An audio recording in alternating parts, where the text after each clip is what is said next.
Baik, ini adalah part ketiga dari materi regresi linier. Langsung saja, estimasi untuk nilai koefisien korelasi atau yang kita lambangkan sebagai rho. Dalam prakteknya, nilai rho ini hanya dapat diestimasi atau diperkirakan berdasarkan data sampel. Selanjutnya, jika R kita nyatakan sebagai penduga untuk nilai rho, maka nilai R dapat dihitung berdasarkan rumus berikut. R sama dengan sigma dari X dikalikan dengan Y dibagi dengan akar dari sigma X kuadrat dikalikan akar sigma Y kuadrat, di mana XI menyatakan XI besar dikurangi dengan rata-rata dari nilai X, dan YI menyatakan YI besar dikurangi dengan rata-rata Y. Nah, XI besar dan YI besar di sini dia menyatakan data berkala untuk nilai variabel X dan Y. Ini berjalan mulai 1 sampai N. Selain dengan menggunakan rumus yang pertama ini, kita juga bisa menggunakan rumus yang kedua untuk menghitung nilai R.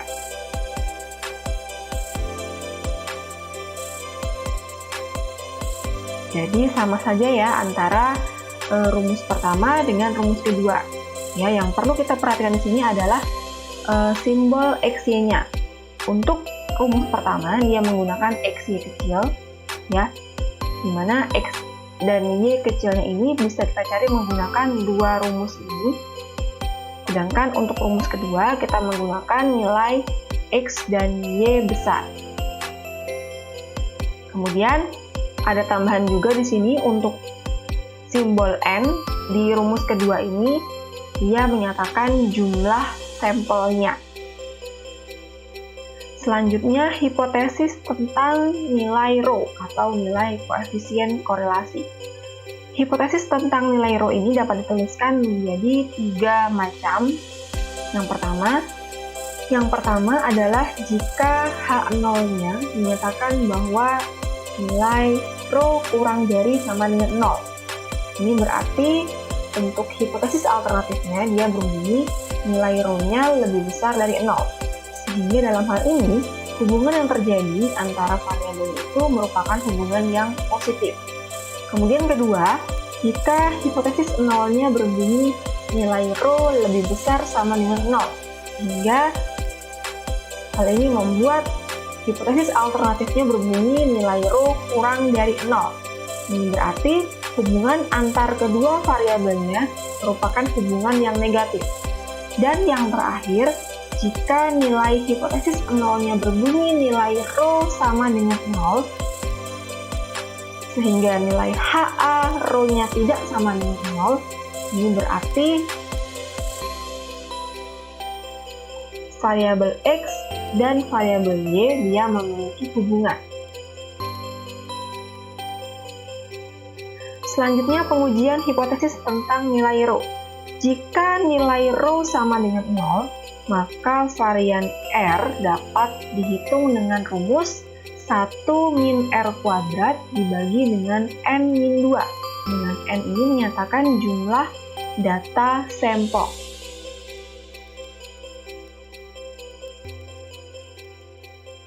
Sehingga dari sini kita akan mendapatkan nilai T0 dari rumus R dikalikan akar N2 dibagi akar 1 min R kuadrat.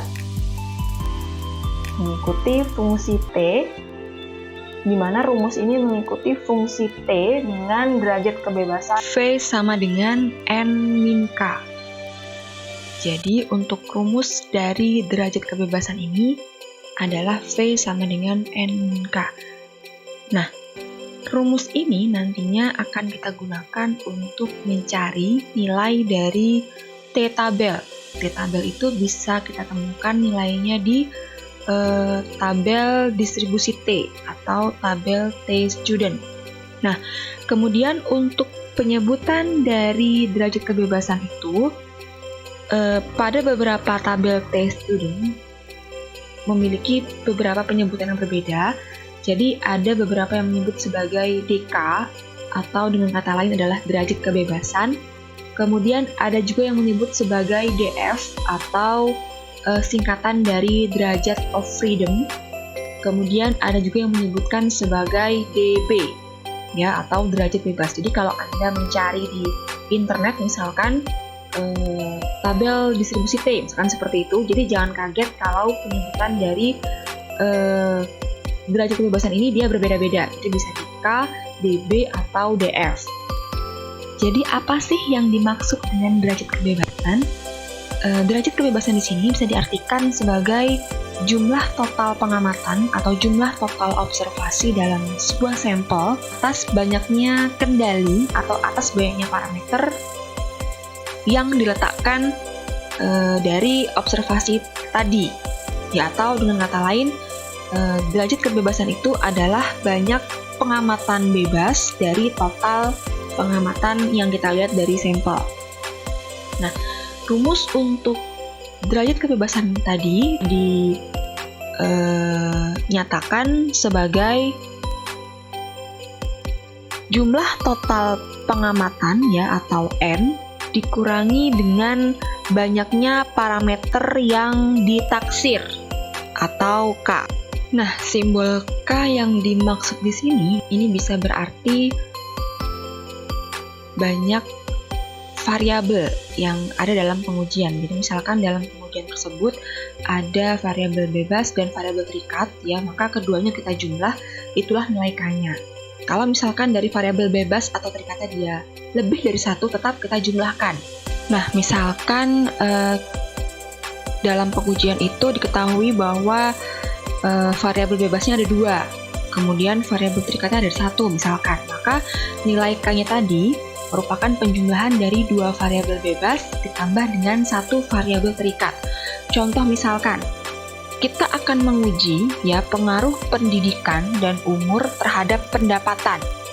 Ya, saya ulangi, kita akan menguji pengaruh pendidikan dan umur terhadap pendapatan. Maka di sini kita memiliki 2 buah variabel bebas, yaitu variabel pendidikan dan variabel umur. Itu adalah kedua variabel bebas yang kita miliki. Kemudian untuk variabel terikat adalah variabel pendapatan. Nah, nantinya nilai K yang kita punya itu berasal dari penjumlahan ketiga buah variabel-variabelnya tadi. Itulah nilai K-nya. Jadi K-nya adalah sejumlah 3.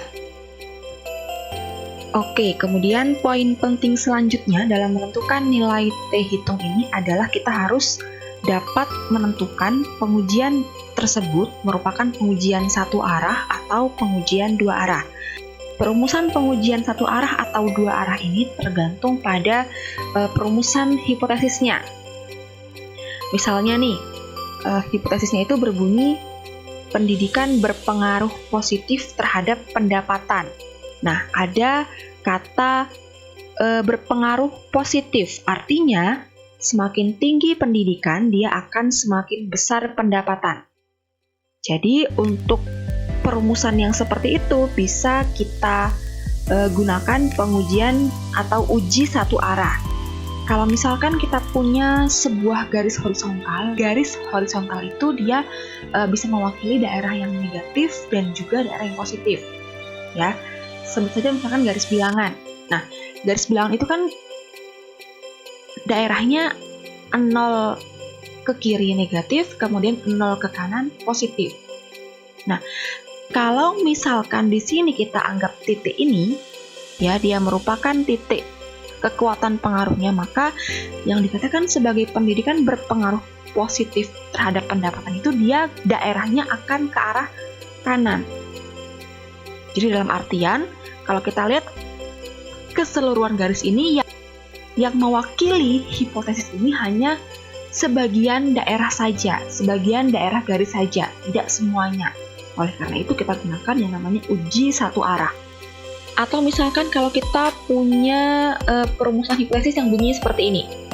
Variabel umur berpengaruh negatif terhadap pendapatan. Nah, ada kata-kata berpengaruh negatif. Ya, ada variabel umur, ada variabel pendapatan. Jadi, kalau kita tentukan satu titik dalam sebuah garis itu, ya, maka yang dikatakan dengan berpengaruh negatif tadi, dia akan berlaku dari titik tadi ke arah kiri, dan seterusnya. Jadi berarti dalam keseluruhan garis yang kita punya itu, dia hanya berlaku sebagian garis saja. Jadi kita menggunakan uji satu arah atau digunakan pengujian satu arah dalam hal ini. Tapi misalkan hipotesisnya berbunyi, terdapat pengaruh umur terhadap pendapatan. Nah, dalam hal ini, kejelasan dari kata pengaruh umur terhadap pendapatan itu dia bisa berarti positif atau negatif. Nah, kalau tidak jelas semacam ini, maka kita bisa menggunakan yang namanya pengujian dua arah. Jadi artinya perumusan itu atau pengujian itu dia bisa berlaku positif ya ke arah kanan, dan sebaliknya bisa juga berlaku negatif ke arah kiri. Jadi kita gunakan uji dua arah. Untuk uji satu arah kita menggunakan rumus untuk menghitung nilai T hitungnya nanti adalah T alfa N-2. Ya, jadi untuk dua rumus ini sebenarnya merupakan rumus untuk uji satu arah. Nah, kemudian apa bedanya T dengan min T? Ini sama aja sebenarnya ya, cuma nanti kita memang berpeluang atau dimungkinkan nilai T yang kita dapatkan itu nanti bisa positif atau negatif. Tapi nanti dalam pembacaan di tabel T-nya, nilai negatif dari T itu nanti bisa kita abaikan. Jadi sama saja ya. Yang perlu kita perhatikan di sini adalah subskripnya saja. Jadi untuk uji satu arah kita menggunakan rumus T alfa N-2, sedangkan untuk uji dua arah kita menggunakan rumus alfa per 2 N-2. Ya, apa itu alfa? Alfa adalah taraf signifikansi. Kemudian N-nya itu merupakan jumlah observasi ya atau jumlah sampel. Kemudian karena di sini kita masih membahas mengenai regresi sederhana, di mana biasanya kalau regresi sederhana itu variabel bebas dan variabel terikat yang dianalisis dia masih satu ya jumlahnya, jadi masing-masing satu. Jadi kalau kita jumlahkan maka akan kita peroleh nilai K-nya adalah 2. Nilai T0 yang kita peroleh dari rumus ini nantinya akan dibandingkan dengan nilai T alfanya. Sebagai contoh, misalkan sebuah pendapat menyatakan bahwa tidak ada hubungan antara tingkat IQ mahasiswa dengan hasil ujian matematika. Pendapat tersebut memberikan alternatif, yaitu adanya hubungan yang positif. Untuk menguji pendapat tersebut, 6 orang mahasiswa dipilih dan memberikan hasil berikut. Ya, jadi di sini kita memiliki dua buah variabel, yaitu X dan Y. X menyatakan IQ mahasiswa, kemudian Y menyatakan hasil ujian matematika. Hipotesis alternatif di sini dia menyatakan bahwa ada hubungan yang positif. Nah, kita lihat di kategori sebelumnya bahwa ada hubungan positif itu berarti masuk kepada poin pertama, di mana HA-nya berarti nilai ρ-nya lebih besar dari 0. Nah, dengan menggunakan taraf signifikansi atau nilai alfa sama dengan 0,05, kita akan menguji pendapat tersebut. Oke, tadi kita sudah mendapatkan clue dari soal bahwa ada hubungan yang positif antar variabel itu. Berarti nilai HA-nya ya di sini dinyatakan sebagai ρ lebih besar dari 0. Sehingga karena nilai HA-nya dia berbunyi ρ lebih besar dari 0, maka kita bisa menyatakan nilai H0-nya sebaliknya, yaitu ρ kurang dari sama dengan 0, di mana nilai alfa yang digunakan adalah 0,05 ya. Kemudian untuk nilai T hitungnya, di sini kita menggunakan rumus T alfa N-2. Mengapa? Karena di soal sudah dijelaskan bahwa hipotesisnya itu berbunyi adanya hubungan yang positif, sehingga di sini kita akan menggunakan uji satu arah. Ya, jadi untuk perhitungan nilai T hitung kita menggunakan rumus T alfa N min 2. Sehingga untuk nilai T hitungnya di sini kita dapatkan untuk alfanya adalah 0,05 ya, sudah ada di soal. Kemudian untuk derajat kebebasannya atau N-2-nya adalah 4 nilainya. Ya, jadi tinggal kita cross check di tabel T student itu untuk nilai alfa 0,05 dan DK atau DF atau DB4 itu berapakah nilai T-nya atau distribusi T-nya. Oke, jadi di sini adalah penampakan dari tabel distribusi T atau tabel T student. Memang untuk penampakan dari tabel T atau tabel Z itu tidak 100% semua sama ya. Penampilannya bisa berbeda-beda. Sebagai contoh, kedua buah tabel yang saya tunjukkan ini. Tabel sebelah kiri ya, itu mungkin tidak ada keterangan ya, apakah itu alfanya untuk uji satu arah atau dua arah. Sedangkan untuk tabel sebelah kanan itu sudah jelas ya, alfanya dibedakan, alfa untuk uji satu arah dan alfa untuk uji dua arah. Ya, sama aja. Nanti pasti penampakannya juga seperti ini.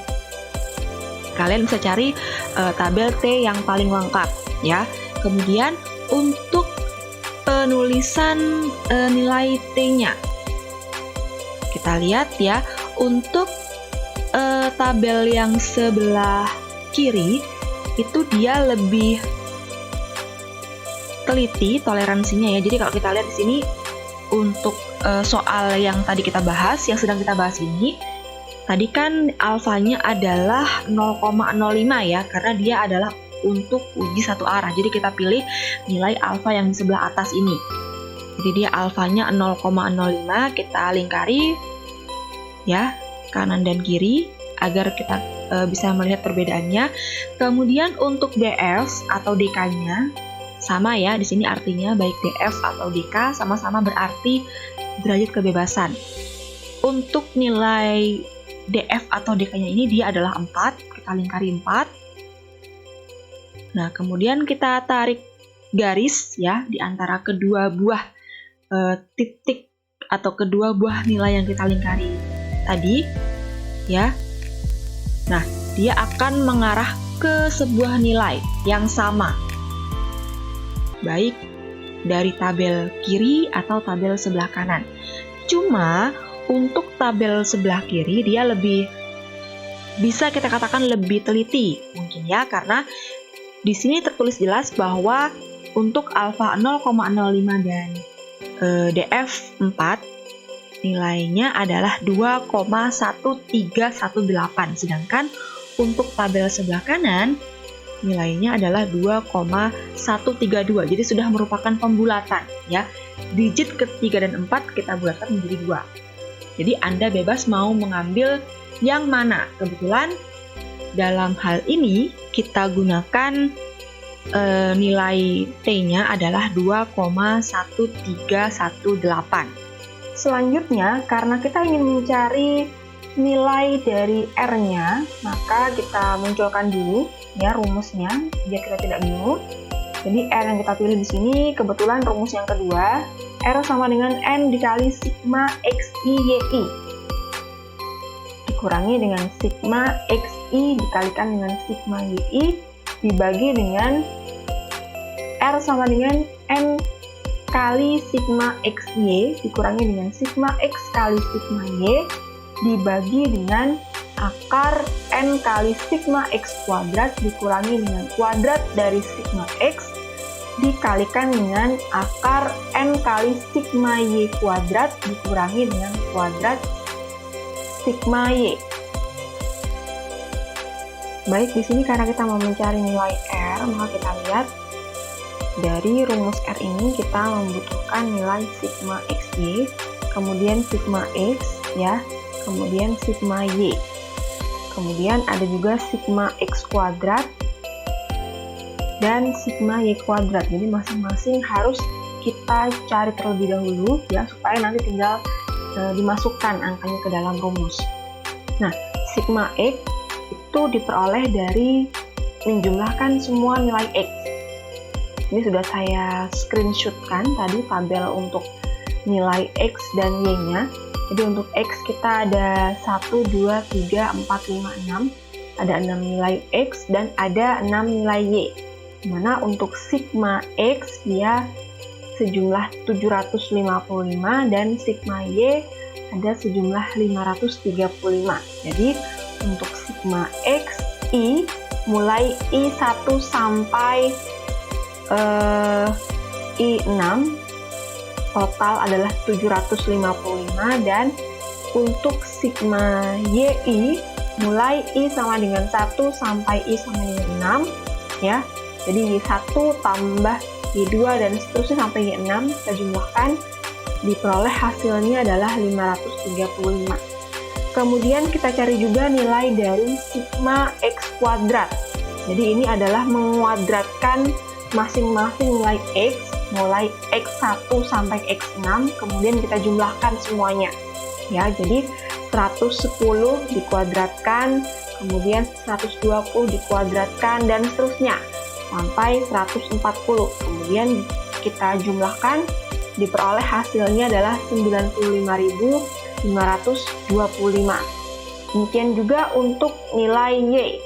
Ya, kita kuadratkan masing-masing terlebih dahulu sampai dengan yang terakhir ya, sampai dengan Y6.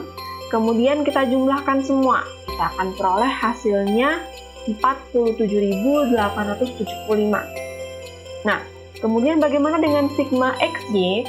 Ini berarti kita mengalihkan ya setiap X dan Y pada setiap kurun waktu yang sama. Jadi yang pertama ini ya, berarti ya kita kalikan, ini yang pertama 110 dikalikan 90, kemudian ini yang kedua berarti 120 kalikan dengan 80 dan seterusnya sampai yang keenam kita kalikan. Nah, masing-masing hasil perkaliannya kemudian kita jumlahkan semua, kita akan peroleh hasil jumlahannya adalah 67.450. Nah, dengan demikian kita tinggal memasukkan ke rumus R-nya ya, N-nya adalah 6 karena kita memiliki 6 kurun waktu ya, mulai I sama dengan 1 sampai I sama dengan 6, jadi kita masukkan N-nya sama dengan 6.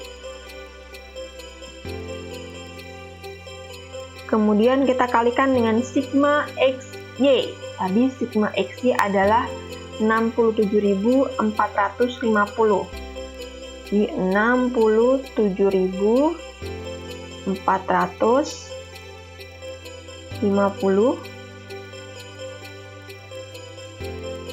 Kemudian kita kurangi dengan sigma X, yaitu 755.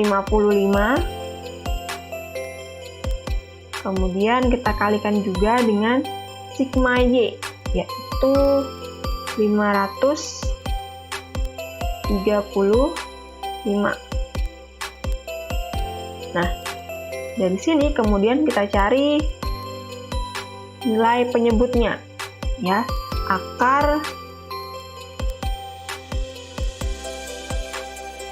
dari 6 ya, karena N adalah 6, dikalikan dengan sigma XI kuadrat. Kita lihat sigma XI kuadrat adalah 95.525. Kita tambahkan 95.525.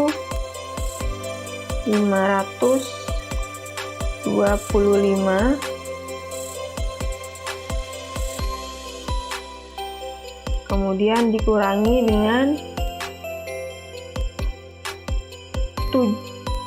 dikurangi dengan sigma X dikuadratkan, berarti 755, tapi kita kuadratkan.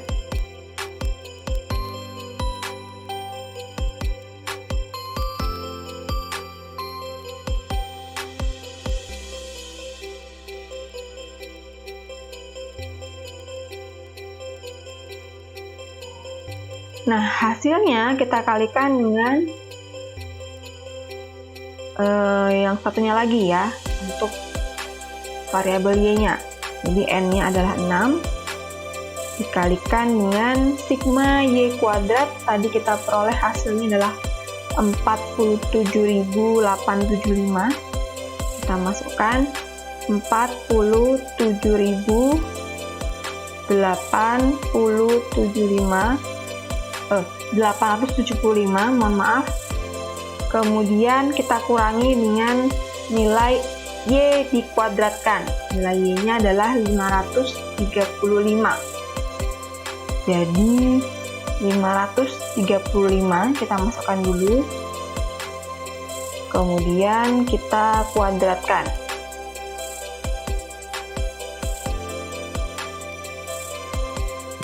Oke, dari sini kita peroleh hasil dari R adalah 0,4333. Nah, tadi kita sudah mendapatkan nilai R yaitu 0,4333. Kemudian selanjutnya kita akan mencari nilai T0-nya. Di mana T0 itu dirumuskan sebagai R dikalikan akar N-2 dibagi akar 1 min R kuadrat. Nah, R-nya tadi sudah kita dapatkan ya. Kemudian kita tinggal memasukkan yang lainnya. Untuk N adalah 6 ya, karena data sampel ada 6. Jadi kita masukkan di sini ya, saya tulis di sini. R-nya adalah 0,433.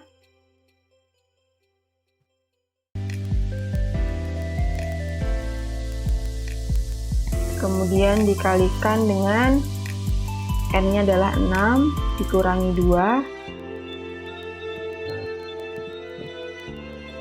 dibagi dengan akar dari 1 min 0,4333. Jangan lupa kita kuadratkan. Diperoleh hasilnya adalah 0,9607. Karena nilai T0 0,9607 yang mana dia lebih kecil dari nilai T alfa, dan T alfanya kita adalah 2,138. Jadi nilai T0 di sini dia lebih kecil dari nilai T alfa, maka H0 kita terima. Ya, jadi di sini untuk H0-nya kita terima. Berarti rho-nya itu kurang dari sama dengan 0. Nah, pemilihan hipotesis ini didasarkan pada tingkat signifikansi sebesar 5%. Baik, itu saja materi untuk regresi linier. Terima kasih atas perhatiannya. Assalamualaikum warahmatullahi wabarakatuh.